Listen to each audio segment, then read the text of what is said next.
Under Mr. Pavlenko's rule, all available forests are quickly logged in the Izum forestry enterprise. Now we will see the behavior of the government inspector, who came for a check, but is not willing to state that the violations of law are taking place. He honestly admits that it would not lead to any consequences. Live filming. Well, it's understood. Why haven't they marked it? Is it legal or not legal? Is it a violation or isn't it? Should they have marked this on logs?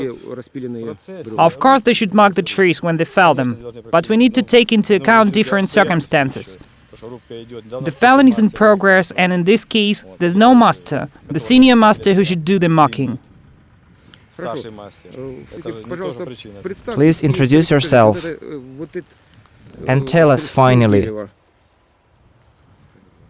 should the song end have been marked from the legal point of view, from the point of view of the forest management, rules of felling, and keeping record of felled timber as a valuable national resource? Well, according to the rules of felling, it should be marked, but the fact itself, what I'm saying is, the master explained the current situation. The hammer mark is in the senior master's possession. There could be no marking without him. So what you're saying is, the logs are not marked because the senior master who has the hammer mark is away. Well, I think that if he was here, they would have just marked the logs. No big deal. You see, the problem is the felling is in progress, and that's all. That's the reason. So are you going to fill in any papers to record the fact of the law violation? Well, we can record that in the process of, well, you see, the felling is in progress, that's all. In this case, this tree was cut down, and it wasn't cut down today. It still isn't marked. Well, I can't tell. Maybe it was felled just now. Why are you pretending that you don't see? It's seen by the state of resin on the tree trunks. Well, here is a recent one. This one was cut down today, so what? This tree was cut down today? Well, it's sticky. A recent one. Maybe. Okay, I have pictures proving when it was cut down.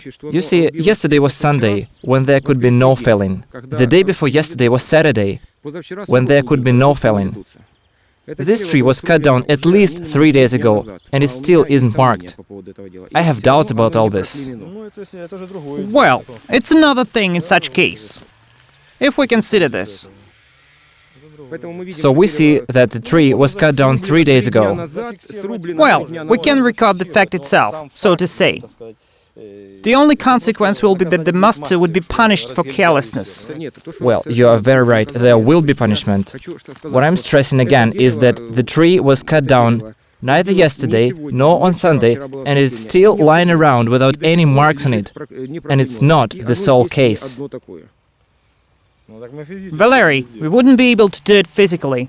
How can we record everything? We'll be here until dawn. Do you realize how many logs there are here? So we are not recording this breaking of the law because there are only 2 of us here now, and we cannot physically record all the facts. On the other hand, the people who work here are not interested in recording their own misconduct. Well, we physically cannot do it. We can record only some part of it. The thing is, it's rather late. What can we record? Well, okay, let's record a part of it, but what about the rest? What can we do about the remaining part? Well, let's record what we can. Well, okay, let's do it. I don't know what it will lead to, though. The government control over the Izum forestry enterprise activity is hardly worth mentioning. According to the act of the law violations in 2 cutting areas, the foresters were punished with a 105 hryvnia fine, the equivalent of $20. We can see the nest of a big bird of prey right next to the cutting area. It seems that the only creature bothered by the fact is the bird itself. Now, it might interest you, what happened to Mr. Manoilo, the long-time head ideologist and the actual doer of the outrage in the Kharkiv forests? Is he hiding away to avoid punishment? No, this can't be the case. Science is the only way to go for such people. Then their valuable practical experience could be turned into scientific recommendations on forest management for future generations. It is science that defends, justifies and guides such business managers as Valentyn Manoilo. And they gradually keep enriching science with themselves. We have a unique opportunity to let you listen to this man revealing himself while defending his thesis in the Ukrainian Research Institute of Forestry and Amelioration, named after Vysotsky, on the 6th of October 2006.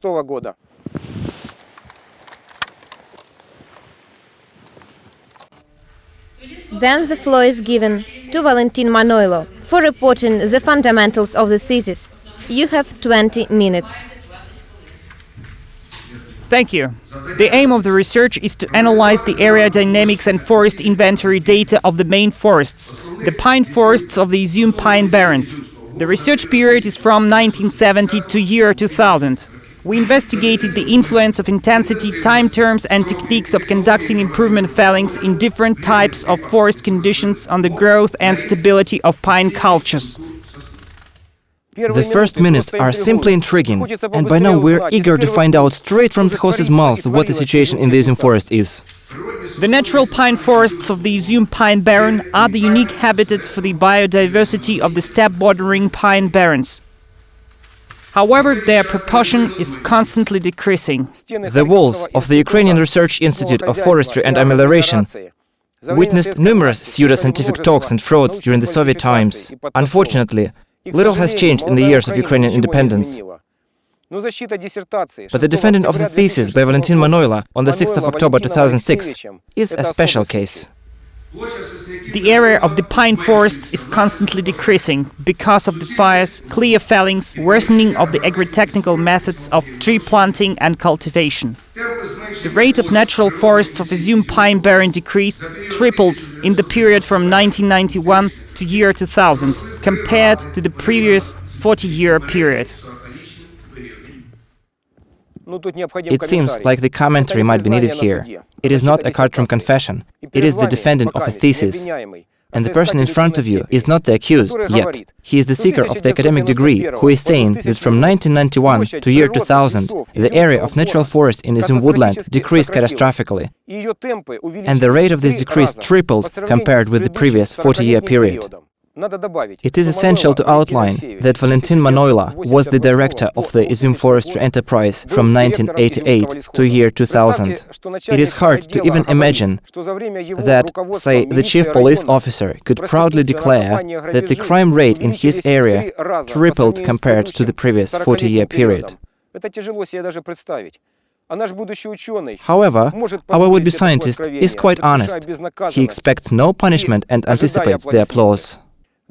In our country, there were no forest cuttings of such great magnitude, even during the post-war period, when the whole towns were rebuilt and all the coverings of buildings were wooden. Mr. Manoilo's prime explanation of such drastic processes is the fire. So, is it true that the poverty-ridden Izum Forestry Enterprise has no firefighting tools and equipment? The terrain is hard to get to and the foreign countries are not helping out? Don't make such hasty conclusions. The Izum Forestry Enterprise alone has about 100 people employed as forest guards. Annually, the technological might is demonstrated to the public of the region. All of the above, combined with the people's professionalism, leaves the fire no chances.